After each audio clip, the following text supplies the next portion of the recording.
अस्सलाम वालेकुम। आज की वीडियो का टॉपिक है चिकनगुनिया। सबसे पहले जानते हैं कि चिकनगुनिया किसे कहते हैं। चिकनगुनिया दरअसल में एक वायरल बीमारी है और ये चिकनगुनिया का जो इन्फेक्शन है, जो बीमारी है, इसका सबसे पहले पता लगाया गया तंजानिया में 1952 में। ये भी देखा गया है कि इस चिकनगुनिया बीमारी की वजह से अमवात बहुत कम हैं, ना होने के बराबर हैं। 1000 में से कोई एक मरीज ही ऐसा होगा जो इसकी वजह से शायद मर जाए।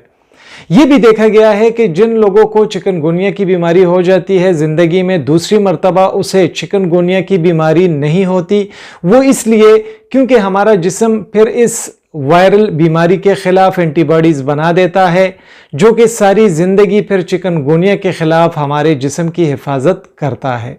चिकनगुनिया का मरीज़ जो होता है तो वो तकरीबन एक हफ्ते के अंदर अंदर ठीक हो जाता है, लेकिन कुछ केसेस में ये देखा गया है कि इसमें जोड़ों का दर्द इतना शदीद होता है कि मरीज़ों से चला भी नहीं चाहता और ये फिर कई महीनों तक इस हालत में रह सकता है मरीज़, लेकिन ये कुछ केसेस में ही होता है। अभी जानते हैं वजह के बारे में कि किस वजह से ये चिकनगुनिया की बीमारी होती है। तो एक वायरस है जिसकी वजह से ये चिकनगुनिया का इन्फेक्शन होता है, उस वायरस को चिकनगुनिया वायरस कहते हैं। लेकिन इस वायरस को फैलाने के लिए एक मच्छर की, मॉस्किटो की ज़रूरत होती है और उस मच्छर को एडिस इजिप्टी और एडिस एल्बोपिक्टस कहा जाता है। इस मच्छर की सबसे बड़ी निशानी यह है कि इसके जो टांगे होती हैं तो इस पर सफ़ेद किस्म के मखसूस निशानात होते हैं, जिससे बहुत आसानी से पता चल जाता है कि ये मच्छर जो है ये एडिस इजिप्टी या एडिस एल्बोपिक्टस है।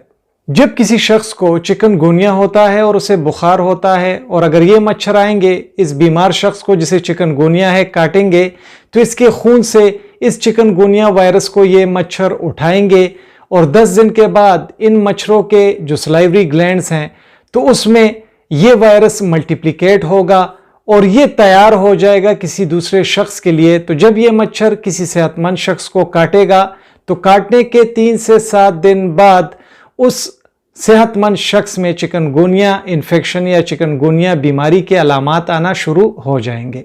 अलामात पर बात करते हैं कि चिकनगुनिया की बीमारी में मरीज़ को अलामात क्या होते हैं। तो इसमें बहुत ज़्यादा बुखार होता है, 102 फ़ारेनहाइट से भी ऊपर। इसके अलावा मरीज़ के पट्ठों में दर्द का होना, मरीज़ के जोड़ों में दर्द का होना, मरीज़ बहुत ज़्यादा थकता है, मरीज़ को मतली होना, सर में दर्द का होना, जिस्म पर रैशेस का निकलना, कमर का दर्द, आंखें सुर्ख पड़ जाना और मरीज़ से चला भी नहीं जाता। जानते हैं कि ख़ुद को कैसे रोक सकते हैं चिकनगुनिया की बीमारी से। तो इंसेक्ट रेपेलेंट का इस्तेमाल, इसके अलावा जहाँ पर भी आपको खड़ा पानी मिले, अगर घर में हो या घर के आसपास हो, तो उस खड़े पानी को आपने डांपना है, ख़त्म करना है। इसके अलावा ऐसे पर्दों और ऐसे जालियों का इस्तेमाल जिस पर इंसेक्ट्स के लिए जो स्प्रे है वो किया गया हो। तशख़ीस की तरफ आते हैं कि क्या तशख़ीस कर सकते हैं हम ये पता लगाने के लिए कि मरीज़ को चिकनगुनिया है या नहीं है। तो इसके लिए ELISA टेस्ट किया जाता है, जिसमें चिकनगुनिया का जो स्पेसिफिक IgM और IgG एंटीबॉडी है वो मरीज़ के खून में देखा जाता है। इसके अलावा RT-PCR का टेस्ट हम कर सकते हैं और इसके अलावा अगर CBC का टेस्ट आप करोगे तो मरीज़ के लिम्फोसाइट्स का लेवल लो होता है। अभी आते हैं इलाज की तरफ कि चिकनगुनिया का इलाज क्या है। तो यहाँ पर मैं आपको बताता चलूँ कि जब भी कोई ऐसी हालत हो तो किसी जनरल फिजिशियन से मिलें, उनकी बताई हुई अद्वियात और हिदायत पर सख्ती से अमल करें। इसका कोई भी ख़ास इलाज मौजूद नहीं है, अलबत्ता अलामात को कम करने के लिए पैरासीटामोल और एसिटामिनोफेन जैसी अद्वियात का इस्तेमाल किया जाता है। बहुत ज़्यादा शुक्रिया MLT हब विद कामरान देखने के लिए। वीडियो पसंद आई हो वीडियो को ज़रूर लाइक करें, दोस्तों के साथ शेयर करें। हमारे channel MLT hub with Kamran को सब्सक्राइब करें। अपना ढेर सारा ख्याल रखें। अल्लाह हाफिज़।